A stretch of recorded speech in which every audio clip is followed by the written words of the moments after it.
Think that password-protected Wi-Fi at your local coffee shop is safe? Think again. I'm about to show you how cybercriminals are stealing your personal information right now, even on networks that seem secure. Most people believe that if a public Wi-Fi network requires a password, their data is protected. But here's what they don't tell you. Hackers can still intercept everything you do online, including your passwords, credit card details, and private messages.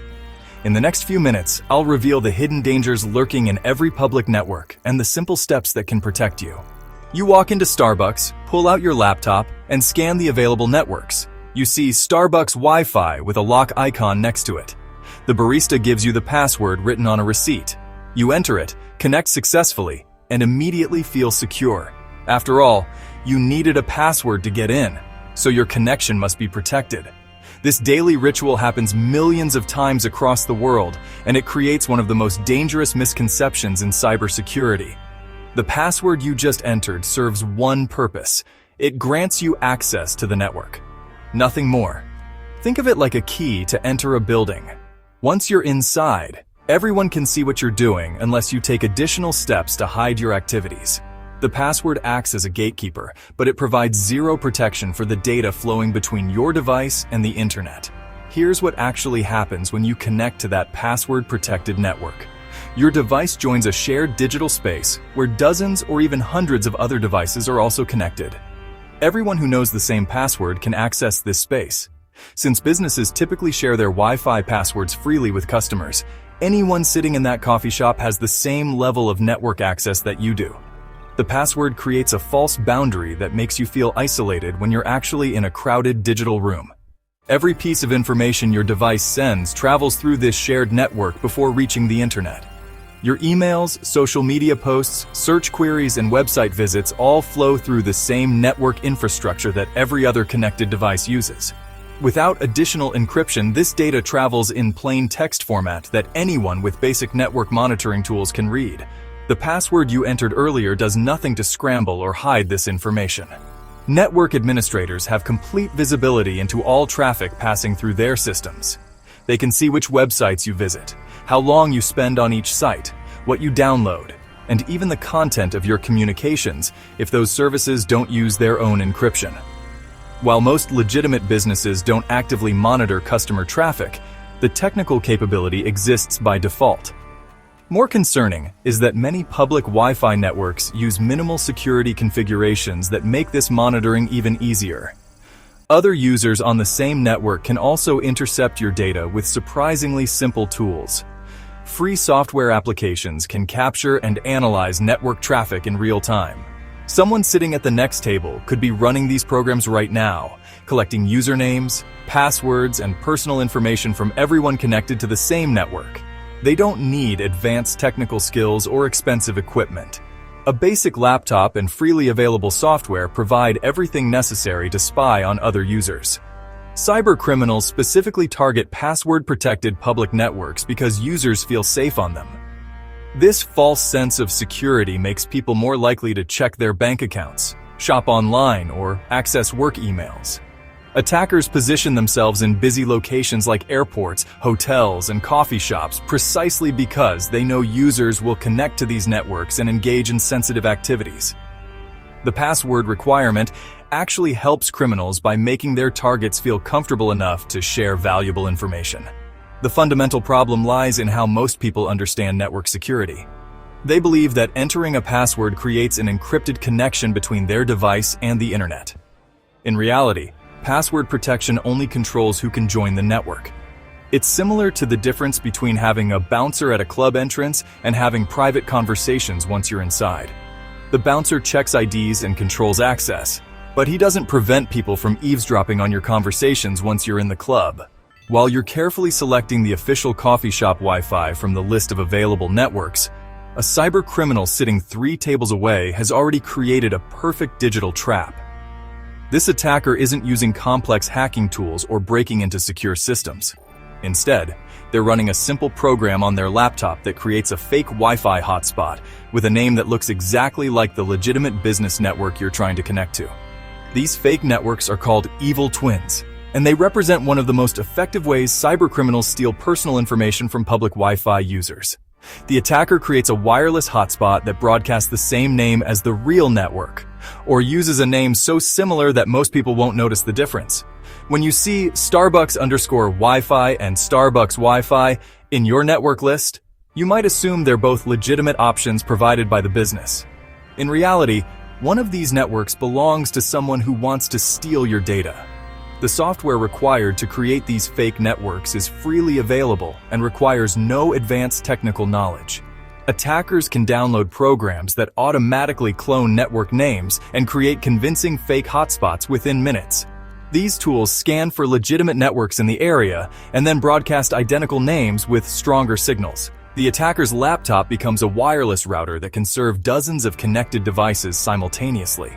What makes evil twin networks particularly dangerous is that they often provide stronger signals than the legitimate network. The cybercriminal positions themselves strategically within the target location to ensure their fake network appears more attractive to nearby devices. When your smartphone or laptop searches for available networks, it typically prioritizes connections with stronger signals. This means your device might automatically connect to the attacker's network instead of the real one, especially if you've connected to a network with that name before.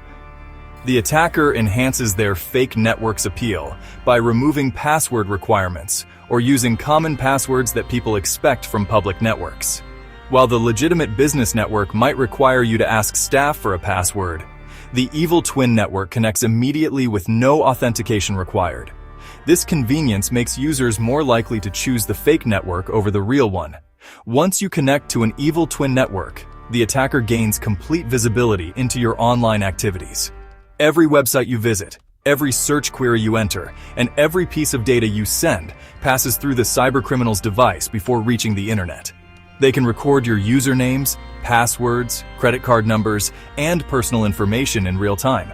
The attacker sees everything exactly as you type it, creating a complete record of your sensitive data. Evil twin networks can mirror login pages to capture credentials before passing users to the real internet. When you try to log into your email account, social media profile, or online banking, the fake network presents you with a login page that looks identical to the legitimate site. You enter your username and password, believing you're accessing your account securely. The attacker captures this information and then redirects you to the real website, where you log in again. Most users assume the first login attempt failed and don't realize they've just handed their credentials to a cybercriminal. Every time you connect to public Wi-Fi, you're essentially having a conversation, but someone else might be listening to every word. When your device communicates with websites and online services, it sends data packets back and forth through the network infrastructure. In a perfect world, this communication flows directly between your device and the internet servers you're trying to reach. However, cybercriminals have developed techniques to insert themselves into this communication path, creating what security experts call man-in-the-middle attacks. Man-in-the-middle attacks occur when cybercriminals intercept the communication between your device and the internet. The attacker positions their device or software between your computer and the router, effectively becoming an invisible relay point for all your internet traffic. Your device believes it's communicating directly with websites and online services, but every piece of data actually passes through the attacker's system first. This positioning allows criminals to read, record, and potentially modify everything you send and receive online. These attacks can happen even on legitimate networks, making them nearly impossible to detect without proper tools. The coffee shop's official Wi-Fi network might be completely authentic, managed by reputable staff who have no intention of harming their customers. However, another customer with malicious intent can launch a man-in-the-middle attack against other users connected to the same network. The attack doesn't require compromising the network infrastructure itself. It exploits the shared nature of public Wi-Fi to intercept traffic between individual devices and the internet. The technical process begins when attackers position themselves between your device and the router to capture all data traffic. They use specialized software that announces their device as the best path to the internet, tricking your computer into routing all traffic through their system. This technique, known as ARP spoofing, works by sending false messages to your device about the network structure. Your device updates its routing table to reflect this false information, directing all internet traffic through the attacker's computer instead of the legitimate router. Criminals redirect your internet traffic through their own devices, using a process that happens automatically once the initial deception succeeds. When you try to visit a website, your device sends the request to what it believes is the router. Instead, this request goes to the attacker's computer, which then forwards it to the real router and eventually to the website you wanted to visit. The website sends its response back through the same path, to the attacker's device first, then to your computer. This creates a seamless flow of communication that appears normal to you while giving the attacker complete visibility into your online activities. The sophistication of these attacks extends beyond simple data theft. Attackers can modify the information you receive, not just steal what you send. When a website sends content back to your device, the attacker can alter text, images, and even entire web pages before forwarding them to you. This modification capability allows criminals to inject fake login forms, alter prices on shopping websites, or insert malicious advertisements that appear to come from legitimate sources. You see modified content that looks authentic because it's embedded within real websites that you trust. That innocent connection to airport Wi-Fi might have just opened a direct pathway for malicious software to invade your device. While you're checking your email or browsing social media, cybercriminals are using the network infrastructure itself to deliver viruses, spyware, and other malicious programs directly to your computer or smartphone. This type of attack transforms the public Wi-Fi network into a distribution system for malware, turning every connected device into a potential target. Unsecured Wi-Fi networks create opportunities for cybercriminals to plant viruses and malware directly onto connected devices. The open nature of these networks allows attackers to exploit fundamental vulnerabilities in how devices communicate with each other and the internet.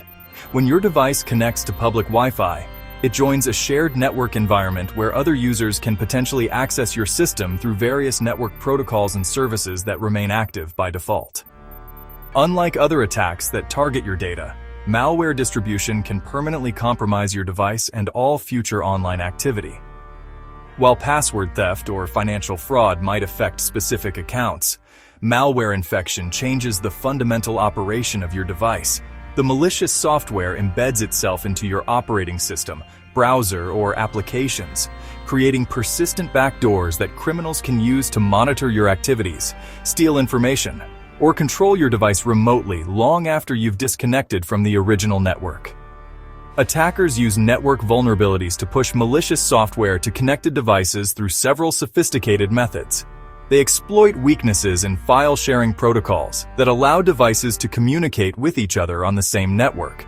When your device announces its presence on the network, it also advertises which services and ports are available for communication. Attackers scan for these open services and use them to deliver malware payloads directly to your device without requiring any action on your part.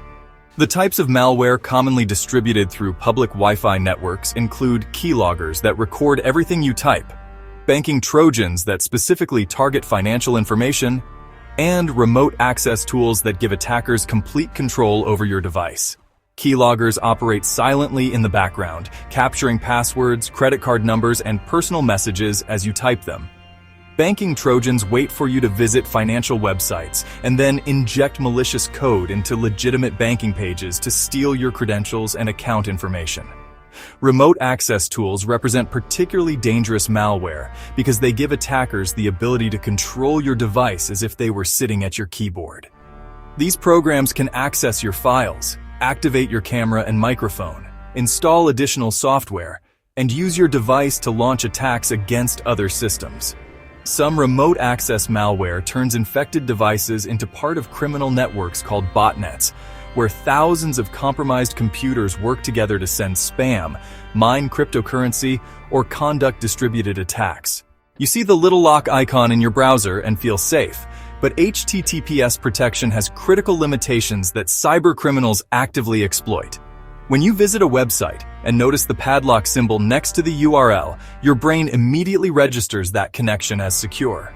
This visual cue has become synonymous with online safety, leading millions of users to believe that HTTPS encryption makes their entire internet session protected from prying eyes and malicious attacks.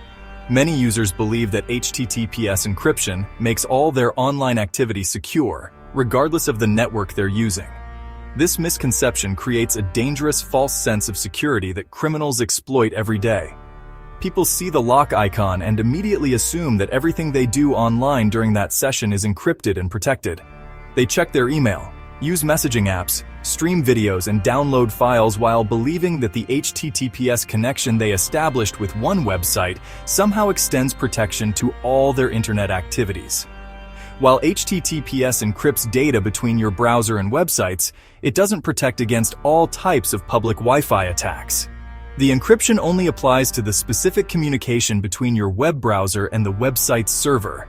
This means that when you type your password into a secure login form, that information gets encrypted before traveling across the internet. However, this protection operates within a very narrow scope that leaves numerous attack vectors completely exposed. HTTPS only secures web traffic, leaving email, messaging apps, and other internet activity vulnerable to interception and monitoring. When you open your email client to check messages, that traffic flows through the same public Wi-Fi network without HTTPS protection. Your messaging apps, social media applications, file sharing programs, and streaming services all communicate with their respective servers using different protocols that may not include encryption. An attacker monitoring network traffic can see these communications clearly, even while your web browsing remains encrypted. Attackers can use fake SSL certificates to create convincing HTTPS sites that steal information from unsuspecting users. The same lock icon that makes you feel secure can be replicated on malicious websites that look identical to legitimate services. Cybercriminals obtain fraudulent SSL certificates through various means, including exploiting weaknesses in certificate authorities or using certificates issued for similar domain names. When you visit these fake sites, your browser displays the lock icon and shows an encrypted connection, but you're actually sending your sensitive information directly to criminals.